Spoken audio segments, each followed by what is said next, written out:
flattened or after you get it straightened? It might be all about the flattening, which I'm really excited about. So just the idea that you can have this color that has this language wrapped around it that makes it so that you can't even see it, that makes it invisible, that makes it so repellent that you don't see it. But then, like, the fact that you can't see it, the fact that black is this color that can't just totally envelops you is like literally my sort of understanding of American culture in particular. Like, American culture is black culture. And ask somebody who's not from here. Like, when they, what distinguishes an American film from a European film? Black people. What distinguishes, like, our music from other music? Black people. What distinguishes everything we do from everything everybody else does? Black people. So, but it's this like total invisibility in our language, in our history, in our culture, and like I'm starting to really love the invisibility and the way in which it's totally permeable and like inside of us, all of us, and yet still we like have a language that sort of like creates a dislocation. I think in everyone.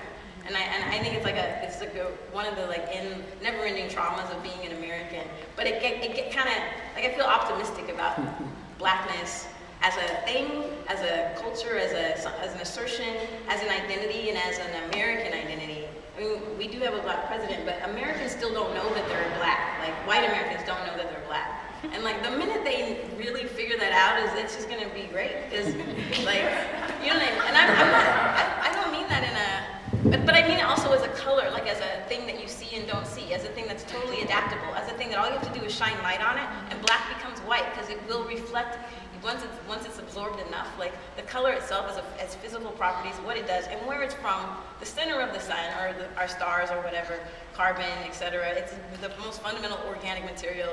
It's just an amazing thing. I can talk about black for blackness, black people, black as a thing, as a substance, as a physical,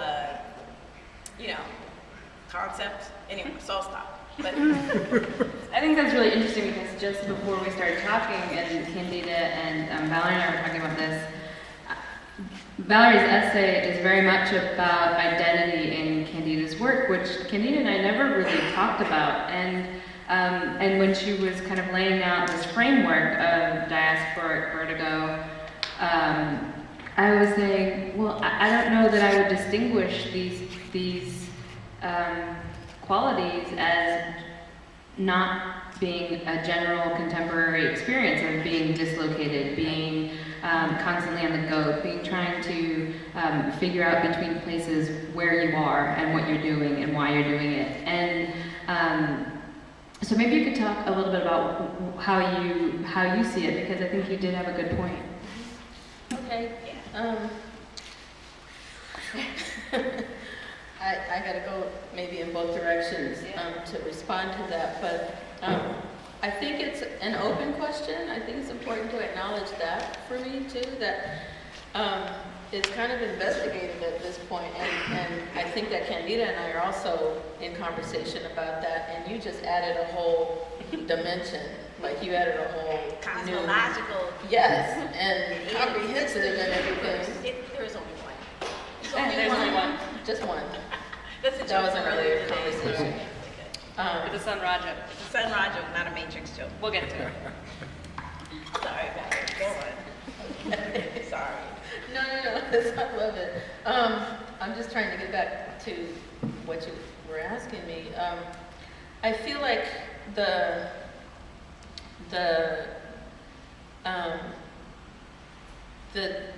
task, maybe critically, is not to contain the work, right? So to like say that some things may be there, and I tend, of course, I'm going to, once I find like sort of that entrance, I'm going to track it down. I'm going to track it all the way. And in fact, it may be also part of the methodology to be willing to sort of back up and go like, okay, but she's like really, we had conversation earlier about the fact that, you know, these works really converse with each other. They want to, because it's part of like the quality that she's incorporating in them, converse with like viewers, you know, with the people that are engaging them visually, and also really like, you know, they're loud in terms of like their communication, and they also are thinking about silence and how people are experiencing that. And so there's ways that Candida is, you know, she's also pushing against that containment all the time. And I would be remiss not to acknowledge that. At the same time, I want to say that for me, part of the movement away from a kind of essentialized blackness is to be thinking about what is going on in black in terms of like information, wisdom, the cosmology, the spirituality, and how does that help me, or how does that help anybody or a community move through these questions of like fragmentation and hyper-acceleration and hyper-embodiment and diaspora. And so I'm very confident about saying like I can speak with the paintings and maybe with some of the process that an artist like Candida is engaged in, or CAULEEN, in terms of diaspora and in terms of the fact that to one degree or another, we are in a moment globally where everybody is in a sense, to some degree, in some sort of disequilibrium or dislocation. And it might be nice to have some information about that occasionally, rather than to medicate it into numbness, or retreat from it, or again, back to pathologizing it, or in the case you mentioned earlier, Colleen, of like creative maladjustment. Okay, I love that, but you know what? Prison industrial complex is where my people who are practicing creative maladjustment, you know, there's a direct route. There's a direct route, you know, and so the creativity is being like silenced. The intellect is being silenced. The critical work that these people could, you know, who are being like incarcerated for profit, is all being really killed. You know, it's really murderous what's going on there, and I feel that very strongly. And so I can't let go of certain things that are like really historically there that have to do with Black history in diaspora. And it doesn't require me to have the artist have an essentialized Black identity or identity of any kind in order for the work to facilitate those kinds of questions and conversations. Does that make sense to you at all in relation to that conversation we're having? Yeah, I keep thinking about the psychic space as a kind of place where I reverberate more so, you know. So that there is, I mean, I'm still sort of, I'm in action, right? I mean, for me, when you spoke about vertigo, when I first heard you speak about vertigo, I got really excited because I felt like I could connect to that, you know. There was something about being in practice and being completely misunderstood, and at the same time, not really having an audience on some level that I can really speak to. That really got me without having to compartmentalize me, right? Because there are a lot of traditions here. There's a lot of experience. There's certainly a very deep formal one. There's also, you know, this invented one, you know, that comes right out of my body, you know, from my home place. You know, from cooking rituals to you know, subjects that resonate with me, yeah, either by chance or by, you know, real actual selection, you know, where I crave something, I want it, I want to pin it up, I want to look at it, right? And then savor it for another period. So sometimes things just happen, right?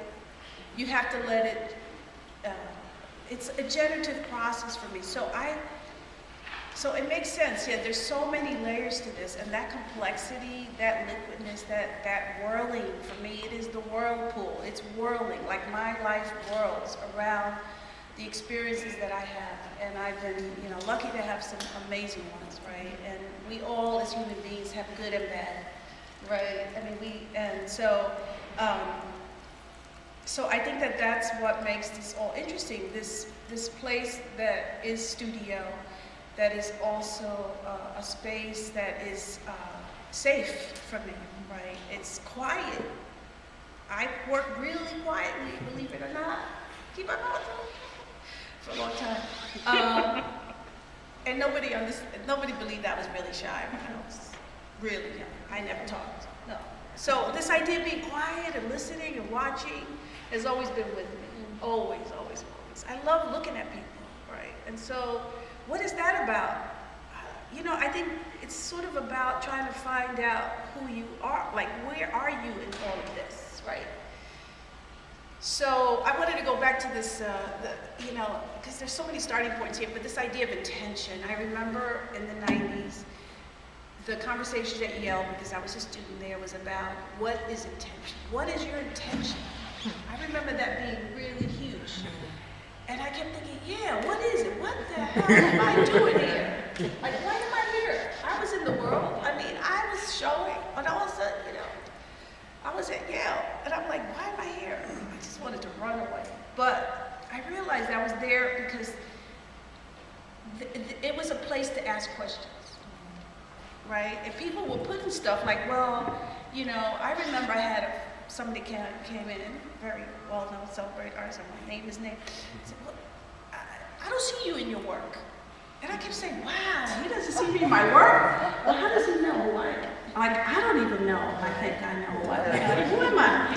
So I thought that was a pretty big idea. And so I started to really think about that. And I remember the first thing I did was I completely departed from the reconstructed paintings that were made up of all these parts, right? The polyptychs, as I came to name them. There were also diptychs, so, you know, and triptychs. And they were sort of telling these, you know, they marked time. But I did this piece that used the letters that spelled out the word intention. And so I started to map it out mathematically, you know, sort of like, so there were rows, so, you know, I-N-T-E-N-T-I-O-N, so how many I-N-T-E-N-T-I-O-N? So what, there were like 9 rows, and so each letter, I came up with these systems that were based on culture, like I just wanted to create this system that was conceptual, but it was also, it gave me a structure that I could, you know, move around and use. And so language became very important to me. So that piece always stands out in my mind, because then what I did was, after I did all of that, and I used my thumbprint, you know, so I created this mark that it was about me, like this is who I am. So this was a big turning point piece. It's little, like that. Nobody's ever really seen it, because I've never shown love. And then what I did was, I had some cooking string, my mother's cooking string, because I grew up eating pasteles. Anybody know what that is? It's like tamales, but it's a whole different vibe, right?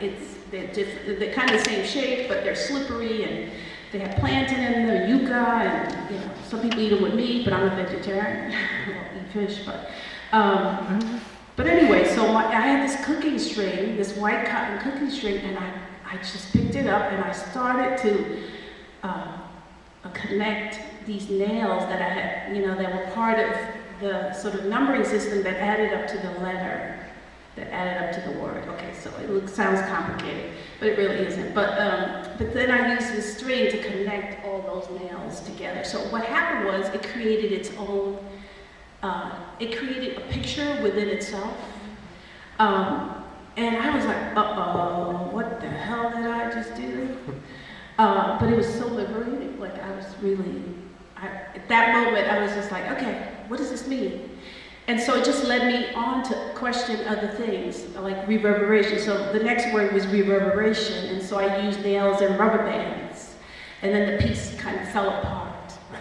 It was meant to fall apart, and I hung it up high, because I was at Yale, and we were learning about Catherine Dreyer, and, you know, how she commissioned, you know, was it Sean who had that piece with the bike and all the color pieces, and it was up high, and I wanted to place it up high. So I started to use my body, right, for height, and then it went into sort of a game of tossing pennies. I don't know how many of you have ever tossed pennies, but my daddy, my papi, taught me how to toss pennies and make a wish. You know, you don't keep your change, you just toss it out. So I grew up with stuff like that, you know, like wishing. With rituals. Yeah, rituals of wishing and desire. Yeah, right. So that started to come into the work. So I can keep going, but so in response, You said something earlier on that she kind of spoke to, let me see if I can read my notes. Vernacular, you said a point, like you were talking about in Candida's painting, the point where, I can't remember how you said it, but I wrote down unstable or destable, like a moment of destabilization is how I think of what you said.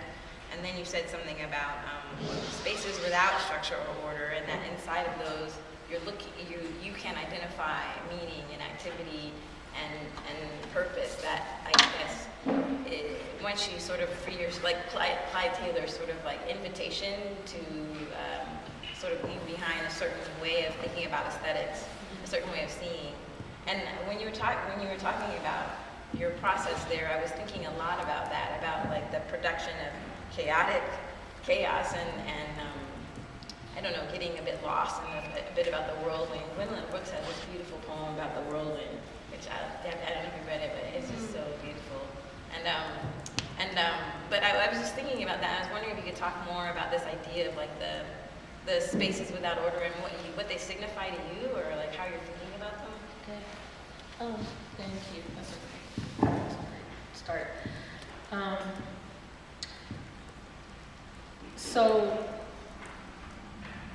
maybe in the context of the crossroads, it's thinking about entering into a space where things begin to like become undifferentiated, or a moment. It could be like analogous to like a moment of not knowing, or uncertainty, or doubt, or being destabilized, and then sort of invoking, through other cues or through other codes, based on kind of like what, there's a scholar who wrote on this, Veve Clark, who has a theory of what she calls diaspora literacy. And so it's to sort of like bring some diaspora literacies to that project of figuring out like, first of all, is this really chaos, or is it just a different way of ordering things? Or are there different kinds of structures at work that maybe aren't arranged in fixed hierarchies, but that are in motion,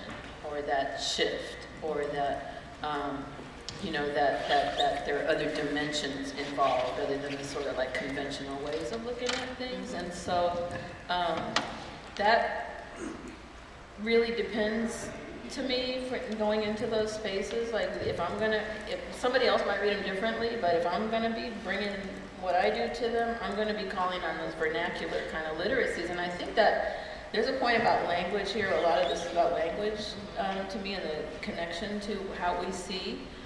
I feel like, I think beyond ethnicity, beyond race, beyond many of the conventional categories that we use, like maybe what I'm talking about is a kind of like indigenous knowledge, right? Kind of like a different way of perceiving that has roots in indigenous cultures and traditions. And I think that many of those traditions that for contemporary people, we have been locked away from that by the language of antiquity being reserved for European culture. Right, so I would kind of want to retrieve the ability to regard our distant past, like the long past, the deep past, as something other than like an artifact or like a basket in a case in a museum. I would want to like be able to regard that as like something that I can claim as an antiquity, and that has an entire, in other words, like why, when I walk down the street, and I'm not a student of architecture really, but I can talk about Greek columns for some reason. If I see one randomly in the landscape. You can identify it and discuss it. And so I just want the whole archive of knowledge that's attached to the vernacular too. I want that available too. I think I should not have to like look at that as like mumbo jumbo or superstition or evil or magical realism. I want to look at it as knowledge. Or crafty or folksy or, or intuitive or outside. Primitive. If that's where all that goes. Why I have to be closed off from? Because that's a closure. That's incarceration too of knowledge. And so I just think like the moment of like mystery in that open space invites things. I don't have to be afraid of it. Like, and I might go into it and come out with nothing. Silence. And then that's what I'm coming out with.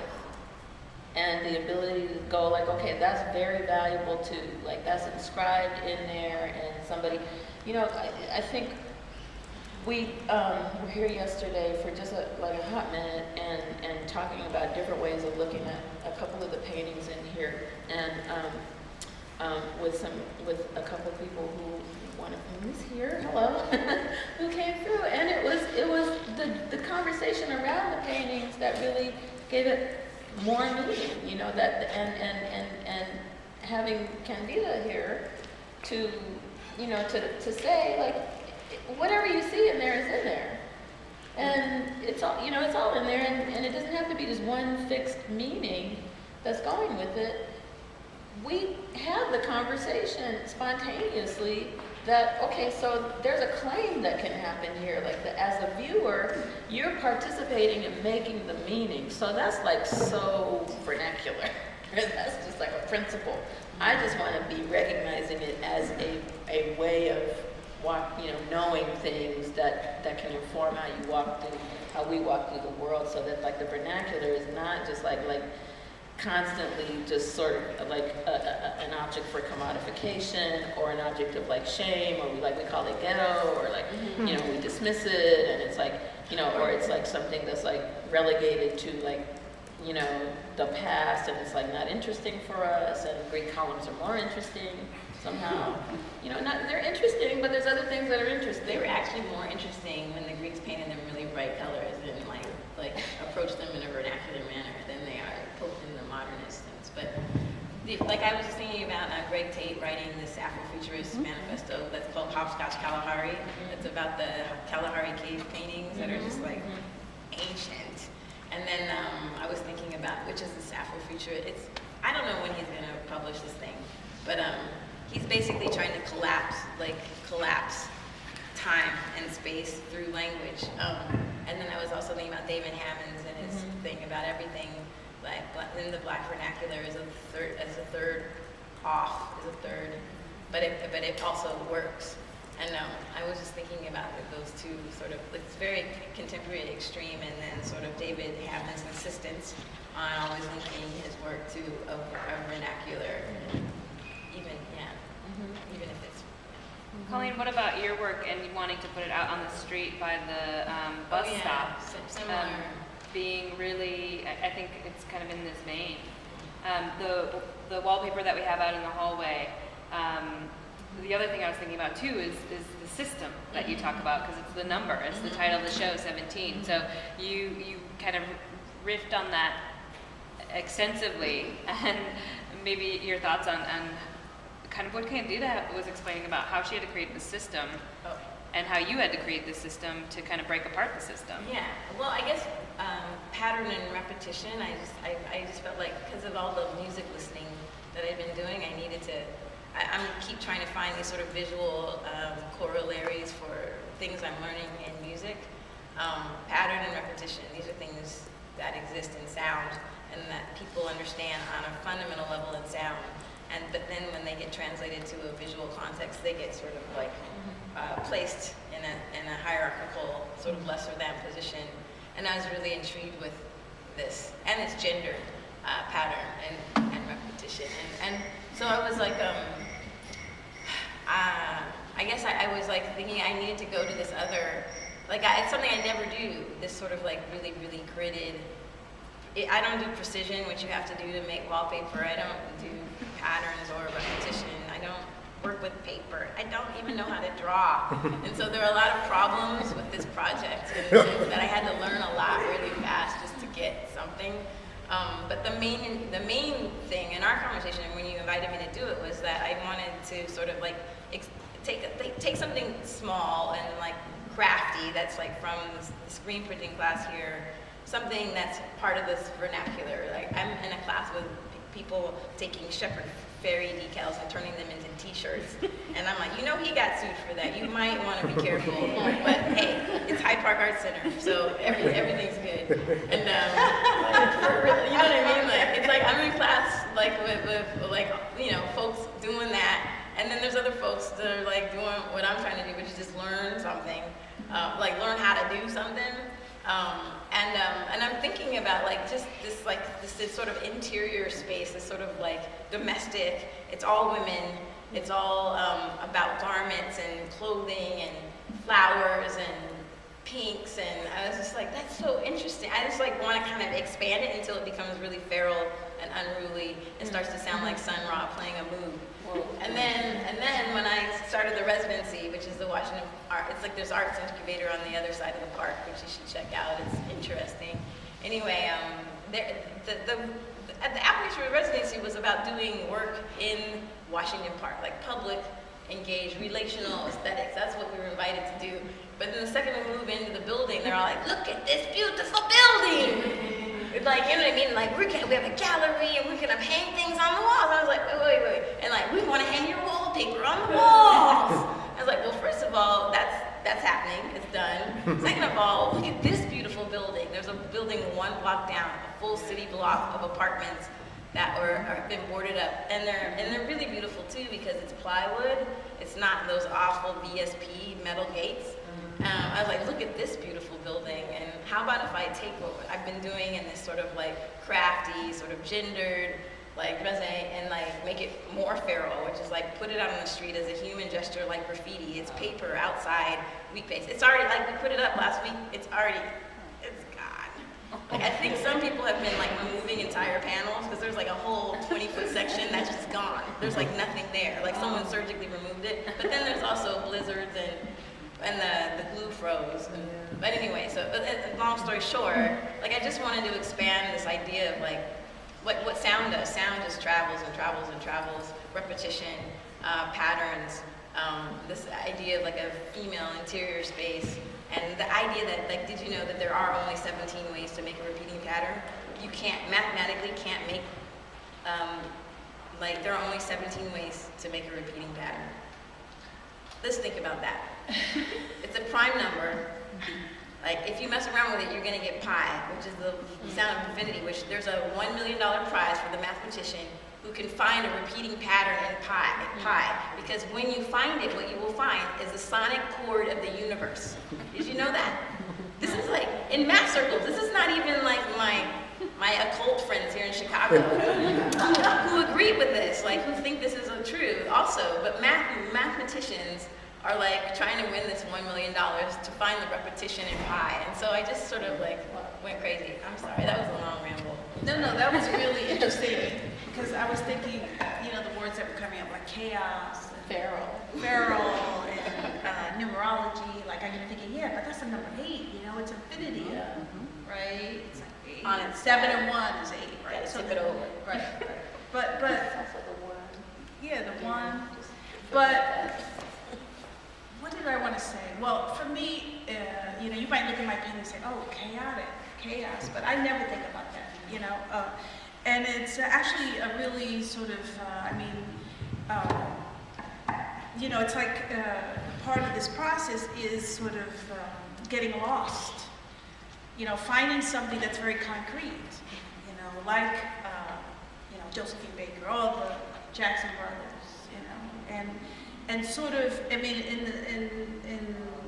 when you start to use cultural icons, you know, there is something about, you know, that's, you know, it's how do you dismantle it? Because you can't use them really unless you completely destroy it in a way. You have to dismantle it. I mean, for me, it was more about that, and so sort of gaining that confidence to do that, right? There's something about, you know, when Michael Jackson died, and, you know, living with that music, and being kind of sad, really sad when he died, and sort of finding and seeing myself, you know. I can't listen to Michael right now. Well, not right, well, not anymore, but there was something about that moment, and so I had to do something about it. So it got mashed up, and it became chill, right? So that's a whole nother story, but you know, but I like that idea that there are, you know, within bodies, within space, we become body in space. And this idea of the abstracted space, you know, for me, it always feels a little bit empty. Like, oh, well, what does that mean? But I'm not interested in,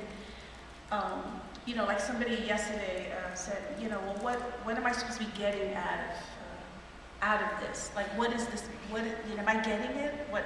And I said, well, there's nothing to get. What is it? Whatever you get is what you're supposed to get. I can't give you what you're supposed to get. I just know what I got. And so for me, the process really is the getting, right? For me, getting to this end point, or shall we say another beginning point, is really what it is for me. That's why I do this. And there's a kind of, it's a language for me. It's how I speak. I speak in shapes, probably, more so than not. You know, when we try to track where those things come from, well, you know, maybe I spend too many times looking, too many hours looking at stained glass windows when I was forced to go to church every Sunday, you know, because it was more interesting to me to look at the stained glass windows than anything else, because the idea of light coming in like that was just so magical. Have you ever thought about making any stained glass windows? Oh, I have many. Yeah, I've had several conditions. Yeah, but mostly in middle schools. Like I have one in the South Bronx. Yeah, yes, several floors of stained glass. Really? In the Bronx, going towards the Bronx, there's a wing there. I have. What stop is that? I think it's 135th Street. They're out there in the world. But I think that was so important to me to understand that color had this life. Like, color is like music. And that's what I did. Well, they're the same thing. There's a vibration. Yeah, it's light and vibration. Magnetic. Yes. So